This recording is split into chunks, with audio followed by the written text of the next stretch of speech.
गुरुर्ब्रह्मा गुरुर्विष्णू गुरुर्देवो महेश्वरः गुरुसाक्षात् परब्रह्म तस्मै श्री सद्गुरवे नमः।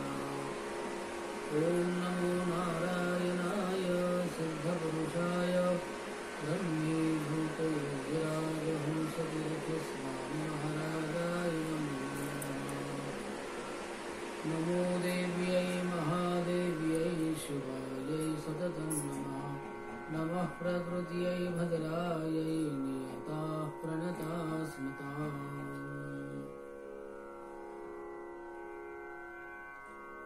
सद्गुरु योगीराज हंसतीर्थ स्वामी महाराज यांनी श्रीमद देवी भागवत नवम स्कंदावर हे 51 अध्यायाचा हा शक्ती सामर्थ्य ग्रंथ सर्व भक्तांना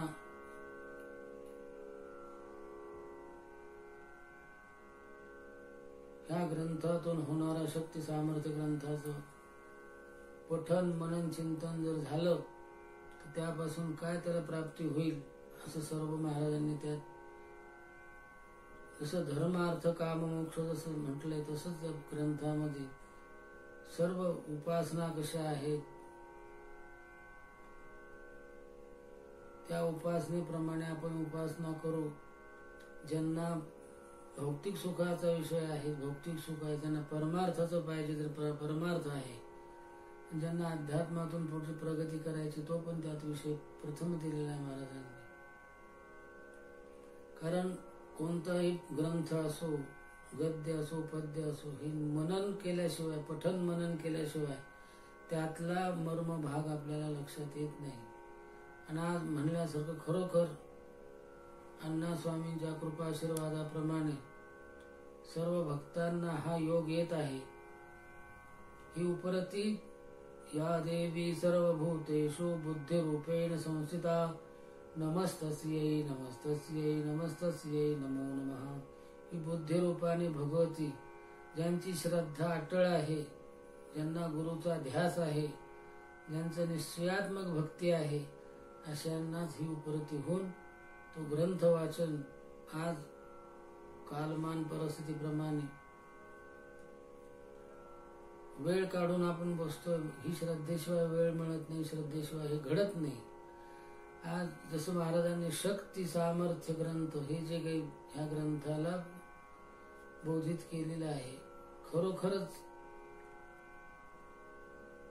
शक्ती सामर्थ्य ग्रंथ की ज्या शक्तीची उपासना आपण करत जाऊ त्यातला जो काही एक एक अध्यायाचा भाग आहे, पहिली 5 अध्यायाची जी काही महात्म्य आहे त्या महात्म्यापासून विचार करत करत आपण कशी भक्ती केली, पती पत्नीने ऐसे वागावे, महाराजांचं परमार्थासाठी प्रपंचातून परमार्थ कसा साधावता, एकट्याने नाही दोघांनी सहचार्याने ही तिचा संकल्प आहे बहुल्यावरती, म्हणून पती पत्नीने हा भाग सांगितलाय। आणि त्याचप्रमाणे पती पत्नीच्या सेवेतून जसं 5 अध्यायामध्ये संपूर्ण वर्णन केलेलं आहे, ती उपासना कशी केली, ते त्याग कसा आहे, वैराग्य कसं आहे, भक्ती कशी आहे, श्रद्धा कशी आहे, नियमन कसं आहे, आंतरिक तळमळ कशी आहे, ह्या त्या 5 अध्यायामध्ये दर्शवलेली आहे। आणि त्याच 5 अध्यायाप्रमाणे पुढील सर्व अध्याय जे आहेत ह्याच पद्धतीने आपण मनन चिंतन करून त्या श्रद्धेने की खरोखर आपल्याला याच्यातला काही भाग वाचून आपल्यावर परिवर्तन होऊन आपल्याला काहीतरी साध्य झालं पाहिजे। आज सद्गुरूंनी सोप्या भाषेमध्ये गद्य पद्य वाङ्मय सगळे त्यांनी भक्तांना कळण्यासाठी, अडचण नको, शिकलेली मंडळी आहे पण तो अभ्यास जर केला तर खरोखर कळल्याशिवाय राहणार नाही। म्हणून आज ही 25 वर्ष झाले, ग्रंथ छापून 25 वर्ष झाले, पण आजच्या ह्या कालमानामुळं, ह्या कोरोनाच्या परिस्थितीमुळं काही कोणता कार्यक्रम आपल्याला करता आला नाही। पण एकच महाराजांनी सांगितले की भक्तांना कल्पना द्या, जेवढे भक्त बसतील तसं 7 दिवसाचं पारायण करून 8व्या दिवशी समाप्ती, ह्या पद्धतीने सगळा नियम सांगितलेला होता. त्याप्रमाणे आजचा 7वा दिवस पारायणाचा आणि उद्याची सांगता. पारायण झाले म्हणून महाराजांनी काहीतरी 2 शब्दाचा आशीर्वाद पाहिजे आणि हा आशीर्वादाचा अभ्यास थोडस म्हणून महाराजांच्या अण्णास्वामींनी प्रेरणा देऊन महाराजांच्या वाक्यातून काय आपल्याला मिळालेलं आहे, काय नाही मिळालेलं आहे, याचा विचार करून. पण जसं म्हणले ज्ञानेश्वराने एखादी तरी ओवी अनुभवावी, त्याप्रमाणे हा अभ्यास जर झाला तर खरोखर आत्मोन्नतीचा भाग आपल्याला प्राप्त होईल. प्रपंच करून परमार्थ कसा साधायचा आहे हा महत्वाचा भाग. सर्व कथानक कसे दिलेले आहेत, सावित्री आख्यान कसं सांगितलेलं आहे, लक्ष्मी आख्यान कसं आहे, गंगेचं महात्म्य कसं सांगितलंय, सरस्वती कशी सांगितलेली आहे, स्वाहा स्वधा मनसा, हे जे प्रदक्षिणा, ह्या ज्या काही देवतेचं सगळं आख्यान त्याच्यामध्ये आहे. पण त्या आख्यानाप्रमाणे भक्तांसाठी कसं महाराजांनी त्यातले कसं आहे, जो जिज्ञासू अभ्यासाचा जो विषय खरोखर आपण हे वाचन करून कसं त्यातलं गम्य साधू, अशा पद्धतीने आपण जर खरोखर आपण ग्रंथ घेतो, पारायण करतो, ठेवून देतो, तसं नाही. थोडस एक अध्याय आपण जर रोजचा वाचला, त्या अध्यायातली ओव्या आपण काही नोट केल्या, काही त्या अभ्यासाप्रमाणे आपल्याला हे समजतंय, याच्यातून हे होते, पुढे महाराजांना भेटून बोलून विचारून घेतलं सगळं समजतंय. कारण कसं आहे की भक्ती, ज्ञान, वैराग्य हे सगळं सामर्थ्य ह्या ग्रंथातून आहे. भागवत ऐका, त्याच्यात तेच आहे. श्रीमद भागवत सांगितलं तर तेच आहे, देवी भागवत सांगितलं तर तेच आहे. तसंच शक्ती सामर्थ्य सांगितलंय, तसंच हाच भाग महत्वाचा आहे. कारण आपण काही एकटे नव्हतो, आपलं प्रपंच एक आपण आहोत. पण याच्यातून महाराजांनी सुद्धा प्रपंचातूनच परमार्थ साधून शेवटी ब्रह्मपदाला पोहोचले. अण्णास्वामी काय, प्रेमानंद माता काय, कृष्णानंद सरस्वती स्वामी काय, म्हणजे ही परंपरा सगळी गुरु परंपरेचा भाग हा जो आहे. प्रत्येकाने ब्रह्मपद मिळवलेले, प्रपंचात राहूनच ती प्राप्त करून घेतले. मग प्रपंचातून कसं जायचं, कसं आपण श्रद्धेने वागायचं आणि कसं श्रद्धेने आपण नियमन करायचं, हे महाराजांनी आपल्याला सगळं ग्रंथातून, पोथीतून, स्तोत्रातून, याच्यातून त्याच्यातून सगळं मार्गदर्शन केलेलं आहे. पण आता एवढंच सांगायचंय की ह्या ग्रंथाचा आज आपण पारायण केलंय, पण याचा संकल्प करत जावा एरवी. आता नवरात्र आलंय, एखादं पर्व आलंय, एखादी हे आलेली, जसं वर्षातून अनेक पर्व येतात, तर आपला हा नियम प्रत्येकाने बाळावा. कारण बैठक आहे, पण अभ्यासाने बैठक झाली तिथे आपल्याला अजून आनंद वाटेल, त्यातलं उत्साह वाटेल आणि त्या ग्रंथाचं आपण वारंवार अवलोकन करून आपण त्याचा अभ्यास होईल आपल्याकडून. कारण महाराजांनी प्रत्येक वेळी सांगावे, भक्तांनी जर लक्ष देऊन हे केलं, कारण त्यांचा आशीर्वाद पाठीमागं आपल्या आहे. महाराजांचा आशीर्वाद सर्व भक्तांच्या मागं आहे. पण जो करेल, जो त्याप्रमाणे वागेल, त्याच्यात अजून प्रगल्भता, म्हणजे अजून त्यांचं पूर्ण लक्ष आणि ती प्रज्ञा त्यांच्याकडून आशीर्वादाने मिळाल्यानंतर आपल्याला का साध्य होणार नाही.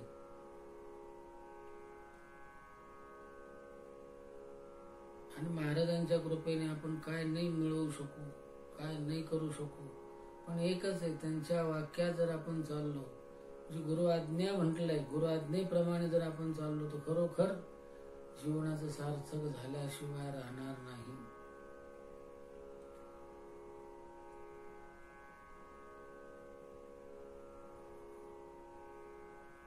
ठरवतो पण होत नाही, ठरवतो पण सेवा होत नाही, ठरवतो पण वाचन होत नाही. पण कसं आहे की प्रार्थना हा जो भाग सांगितलेला आहे, कशासाठी प्रार्थना आहे, ध्यास आहे, ध्यान आहे, धारणा, ह्या ज्या गोष्टी कशासाठी सांगितलेल्या आहे की आंतरिक तगमग आपली राहिली नाही. आपल्याला पारायण करायचं आहे, आपल्याला वेळ किती लागतो, घड्याळ आपल्याजवळ आहे. रोज जर आपण इतके दिवस एक 2 अध्याय घेतले तर किती दिवसात 56 अध्याय होतील. किती वाचले म्हणजे किती होईल, किती वाचले म्हणजे किती दिवसात होईल, कोणत्या सुट्टीत होईल, कोणत्या रोजच्या नियमाप्रमाणे कसं होईल. हा जो आपण त्याच्यातला जर अभ्यास करून जर सगळं नोंद काढली तर खरोखर आपल्याला रुटीन राहील आणि त्याप्रमाणे आपला रोजचा अभ्यास वाचनाने कसे मनन पठन ह्या दोन गोष्टी वाचनातल्या आहेत की अंतर्मनाने जर आपण मनन वाचन केलंय त्याचप्रमाणे मग आपलं पठन म्हणजे ते लक्षात राहायला लागते, आपण बोलायला लागतो, ते पठन आपल्याकडून व्हायला पाहिजे. म्हणून तुझी करून घ्यावी सेवा, जीवाला हिचे वळण लावा, अखंड सोयीचा धावा सर्व काळ. महाराजांनी हे सुद्धा सांगितलंय, तूच सेवा करून घे. अखंड पुढं काय सांगितलं, तुझी करून घ्यावी सेवा, जीवाला हिचे वळण लावा. कोणतं वळण, अखंड असवायचा धावा सर्व काळ. तर ही नामस्मरणाची जोड जर ही पाहिजेच आहे. नामस्मरणाच्या जोडीशिवाय मनाची स्थिरता होत नाही आणि ते मन स्थिर झाल्याशिवाय एकाग्रता प्राप्त होत नाही. ते एकाग्रतेतून होणारी साध्यता ही आपल्याला प्रत्येक गोष्टीत साधना निर्माण होणार.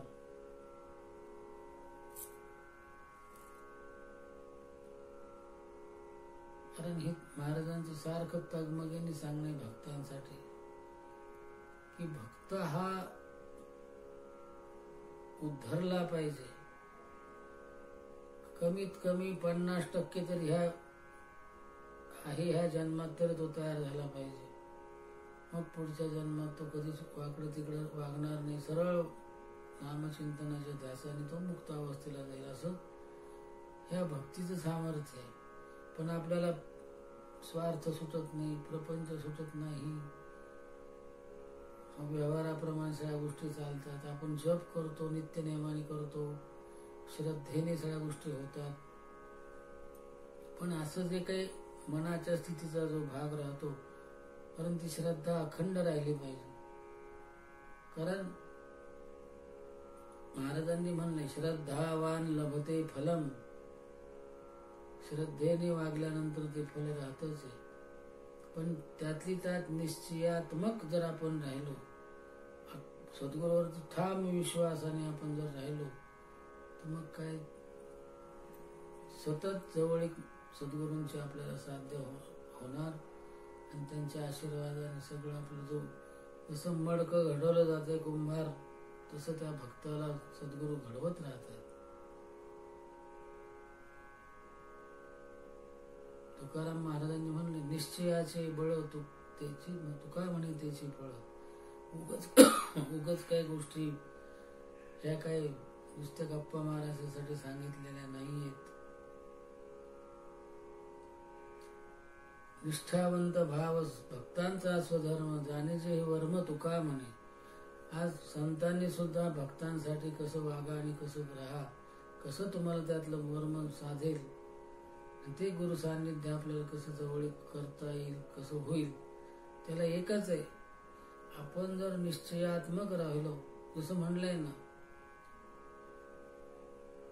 विश्वासो फलदायक. त्या विश्वासाचं जे श्रेय आहे सद्गुरूंच्या पूर्ण ठाम विश्वासाने ते लिहून ठेवलेलंच हे त्याला दिलं गेलं पाहिजे. घेऊन उभंच राहिलेलं असतात, हे घे बाबा श्रेय तुझं. म्हणून ह्या भक्तीचंच महात्म्य असं आहे. कारण तशी ठाम भक्ती झाली की ज्ञानाची प्राप्ती आहे.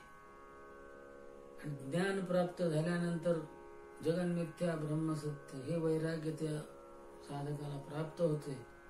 म्हणून हे जे त्रयी आहे, भक्ती ज्ञान वैराग्य, ते होई जागृत, असं ग्रंथाचं सगळं वाङ्मयाचं. म्हणून धन्य धन्य भागवत.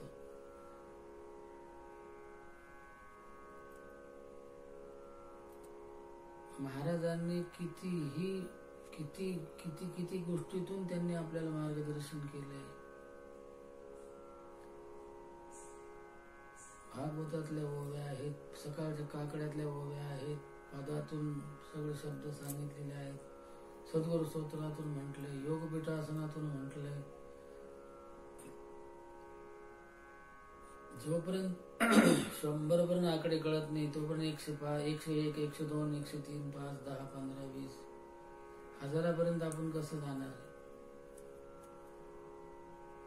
तर आपण एकाच आकड्यापर्यंत बसेच घोटवळत बसून राहू तर आपल्याला काय उपयोग होणार आहे. कारण कसं असतंय की शेवटी हा पश्चाताप शिल्लक राहतो माणसाजवळ. सगळी वेळ निघून जाते, काळ निघून जातो, मग पश्चाताप होतो. अरे अरे अरे अरे अरे अरे अरे आपण ऐकलं असतं तर बरं झालं असतं, आपण ऐकलं असतं तर बरं झालं असतं. ही शेवटी ह्या आपण ऐकल्यामध्येच त्याचा शेवटचा भाग मार्गपंथ होतो. म्हणून सध्या फलते कलियुग आहे. आज जर ह्या कलियुगातच फलश्रुती आपल्याला आहे तर आपण सद्गुरूचं वाङ्मय आहे. गुरुमुख नाम धनेता जवळी, त्या जपावे सदा सर्व काळी, हाची मना नेमा पाळी, खरा मार्ग कल्याणाचा. ह्या महाराजांनी श्लोकाप्रमाणे हे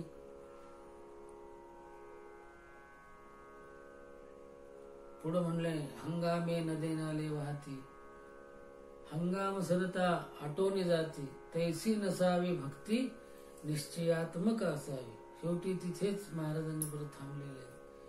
कसं आहे की हाच भाव जो आहे अंतरंगाचा सद्गुरू विषयी राहिल्यानंतर, कारण सद्गुरू हे एकदा सद्गुरूंचं बोट धरलंय आणि त्याप्रमाणे आपण चाललेलो आहोत तर ते कधीही बोट सोडत नाही सद्गुरू.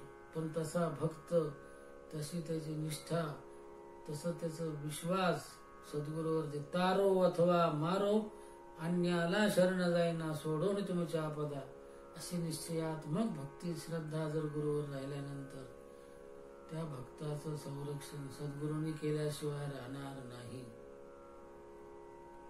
सद्गुरूंना असं नाही हा फार जवळचा आहे, तो फार लांबचा आहे, हे फार असं नाहीये महाराज.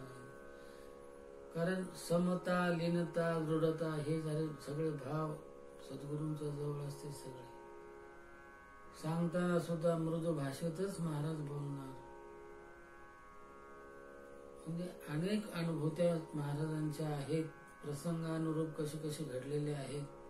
भक्तांपासून कसं आहे, कोण भक्त कसा तयार झाला, कोण भक्त कसा अर्धवट राहिला, कोण भक्त जवळचा किती लांब गेला, अशा सगळ्या अनुभूत्या आहेत. महाराज म्हणायचे त्याचं अज्ञान आहे, त्याला समजणार नाही, बोलतोय त्याला कळत नाही, काय बोलतो, काय चालतो, काय म्हणतो आपण ते कळत नाहीये. हा अज्ञान एक भाग झाला. दुसरा भाग त्याचं पूर्व प्रारब्धच इतकं जबर आहे की त्याला बुद्धीच होत नाही. मंत्र घेतला, गुरुकडे आलाय, पण पुढे जायची त्याची प्रगतीच खुंटतीये. म्हणून कसं आहे की सद्गुरु सेवा दे मजाई, सार्थक होईल जन्माचे, भोगिता हे प्रारब्ध माझे, मागील केल्या कर्माचे, सद्गुरुराया कृपा होता होईल दर्शन ब्रह्माचे. सद्गुरूचं सेवेचं, वाङ्मयाचं आणि ती निष्ठेचं तेच पहिलं सामर्थ्य प्राप्त झाल्याशिवाय पुढे परमेश्वराची काय प्राप्ती आपण करून घेणार आहोत आणि कसा परमेश्वर भेटणार आहोत आहे आपल्याला नाही. बरं सोपं आहे सगळं, तितकंच अवघड. जसं म्हणलं की मनाची स्थिती स्थिर झाल्याशिवाय, आता अंतर्भावाचाच भाग आहे सगळं. परमार्थ हा अंतर्मुख वृत्तीचा परमार्थ आहे, याने साधणारा आहे. षड विकार, दशेंद्रिय, मन, बुद्धी, चित्त, अहंकार हे सगळे जे, म्हणून महाराजांनी म्हणले, उठा उठा जागे वारे, नाम तुम्ही घ्या रे, जगदंब ऐसे म्हणून ऐसे ध्यान धरा रे, रक्त मज्जा मांस हड्डी सप्त धातू असती रे, याच्यावरची प्रीती सोडून गुरुला शरण जा रे, उठा उठा जागे वारे, नाम तुम्ही घ्या रे. म्हणजे ही वात, कफ, पित्त, त्रिदोष सांगितले, पण हे त्या जगदंब नामातून अखंड नामस्मरणात चालल्यानंतर, जगदंब नामे हरतीच आपदा, जगदंब नामे सुख संपदा. म्हणून जगदंब नामातून काय साध्य होत नाही माणसाला. महाराजांनी सांगितले, तुम्ही नामस्मरणाचा ध्यास ठेवा. सकाळचा गुरुमंत्राचा जप करून झाल्यानंतर जर नामस्मरण झालं, तो अधिकार आपल्याला प्राप्त होतो. म्हणून त्या नामस्मरणाला सपोर्ट मिळतो आणि ते नामस्मरण श्रेय एक दिवसाचं श्रेय आपल्याला प्राप्त होत जाते. भृंगीवत उच्चारण करे नामचिंतने स्वर धरी रंगोनी जाय नामलहरी सर्व काळ तेने साधेल भाव समाधी तुटतील सर्व उपाधी मुक्ती मिळेल सर्व आधी गुरु कृपे करोनिया. किती सरळ स्पष्ट शब्दामध्ये महाराजांनी भाव समाधी पर्यंत तुम्ही कसे पोहोचाल. म्हणून भृंगीवत उच्चारण जगदंब जगदंब जगदंब. जसा भुंगा कसा एक भुंग एका नादातूनच तो जातो. त्याचा पंखाचा पण कसा आवाज होतो भुंग. किती जरी वेळ तो चालत असेल तोपर्यंत भुंग. म्हणून भृंगी होत भुंग्याच्या अशा नादाप्रमाणे. पण जगदंब जगदंब जगदंब. तो दंबा द वरचा जो टिंबानुस्वार आहे बिंदू रूपाने ही स्थिरली नटली नटली नटली आहे. ते बिंदू रूपामध्ये तिचं स्वरूप कसं आहे की त्या बिंदू रूपाच्या त्या बिंदूच्या स्वरावरतीच थांबली भगवती. अनुभव घेतल्याशिवाय कळणार नाही. आणि असंच नामस्मरण आपलं चालत राहिल्यानंतर ज्या काही अध्यात्मातल्या ज्या गोष्टी आहेत आसक्ती सर्व निघून जावी जीवात्मैक्यता भोगावी ऐशी स्थिती आई द्यावी सर्व काळ. म्हणजे माणूस आसक्त विरहित होऊन जातो, वासना रहित होऊन जातो, काम क्रोधाचं मावळून जाते, अहंकार मावळून जातो भगवती कृपेने सद्गुरु कृपेने. द्वैत मावळून जाते.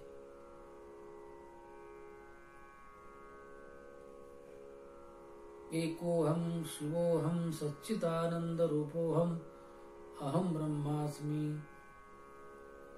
ओम तत्वमसि खम ब्रह्म. हा म्हणून एक भक्ती, एक श्रद्धा, एक गुरु, एक निष्ठा, एक विश्वास, एक आसन, एक माळ, एक स्थिरता, एक जागा, सगळं एक एक एकावरतीच भर दिलेला आहे. देव पण एकच.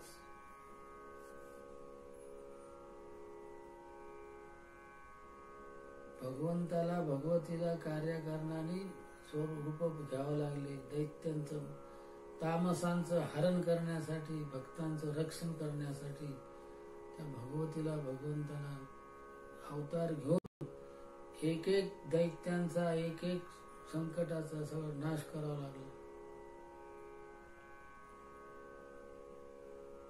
माणूस भक्त कसा आहे की द्वैतात गुंफळून जातो. कारण एका म्याण्यात दोन तलवारी राहत नाही, एका पिंजऱ्यात दोन पक्षी राहत नाही. तसाच भाग आहे. ह्याच एका चाकोरीने आपण चालत जात असताना मग दोन्ही बाजूने आपल्या पाठीशी उभे आहेत.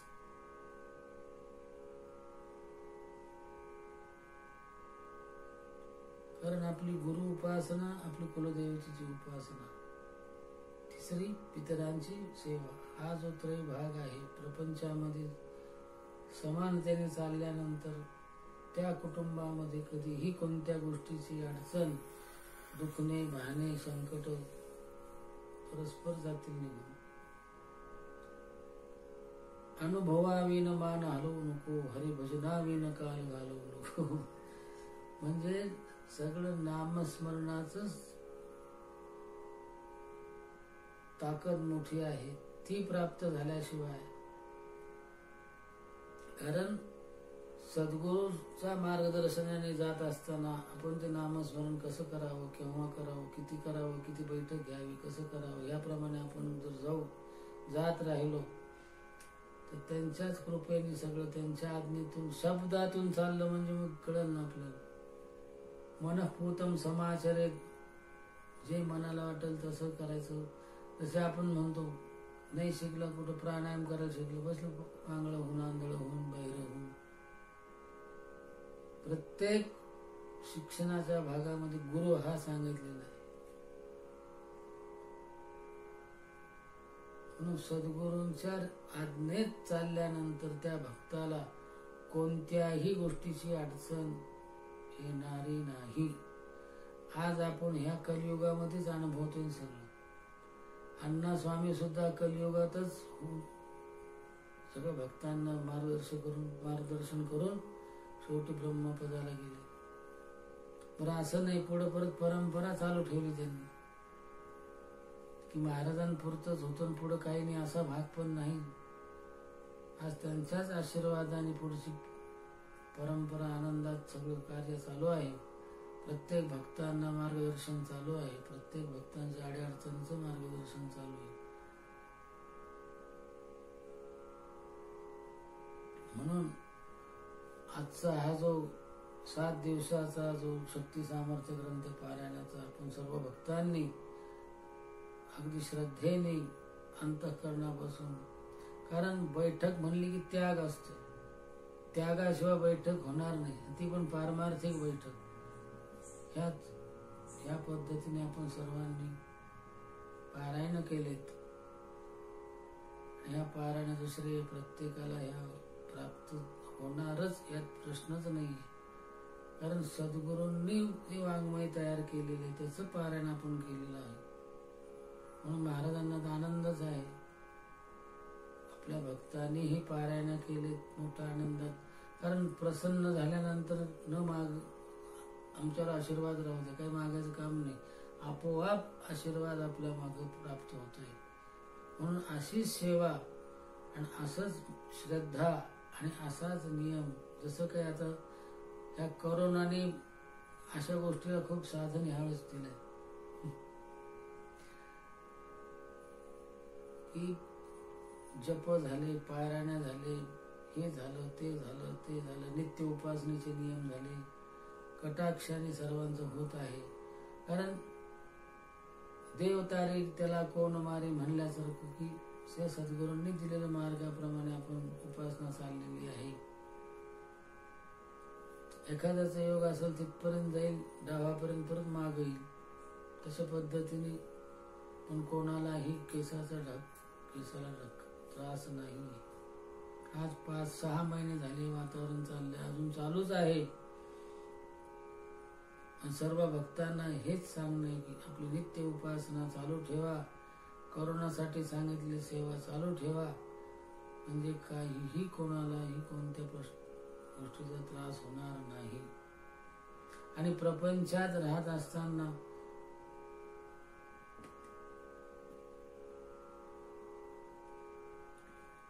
कसं असं स्वभाव असतात, 1-2 मिनिटाचं सांगणार आहे एवढं बस. प्रपंचामध्ये पती पत्नीची ऐक्यता हा भाग महत्वाचा आहे. त्यांची जर नीट ऐक्यता असली तर पिढींवरती जे होतात मुलं बाळ, त्यांच्यावर तो परिवर्तनाचा भाग घडतो. नाही तर आई शांत तर बाप थडथड खडखड करणारा, पोरं घाबरून जाणार. बाबा आले आता संतापले, चिडले, आता काय कोणाचं जेवण होतंय नाही होतंय, कोणाचं खाणं होतंय नाही होतंय. आता ही सर्व भक्तांची एकेकांची कशी अनुभव आहेत सगळ्या गोष्टीचे, की हेच महाराजांचं म्हणणं पहिलं हेच शेवटी काय, पती पत्नीने ऐसे वागावे. पती पत्नीच्या वागणुकीवर महाराजांचा खूप कटाक्ष आहे की पती पत्नीने ऐक्य रूपात राहून त्या दोघांकडून उपासना घडली पाहिजे. म्हणजे मग त्या घराण्यामध्ये कधीही अशांतता, कधीही असमृद्धता राहणार नाही. सगळी संपूर्ण शांततेत घर राहील. मुलं बाळ तडतडे शांत होतील. सगळ्याच प्रकारचा जो एक आशीर्वादातून आनंदाचा भाग, सुखाने आनंदाने 2 घास खाऊन शांत झोप, नोकरीत यश, व्यवसायामध्ये यश, सगळे हे पाठीमागे आशीर्वादाने प्राप्त राहतं. असो. सद्गुरुनाथ महाराज की जय. सर्व भक्तांना पारायणाचं सगळं महाराजांनी सांगितलेलं आहे की सर्व भक्तांना आशीर्वाद पोचवा. आशीर्वाद. जय जगदंब.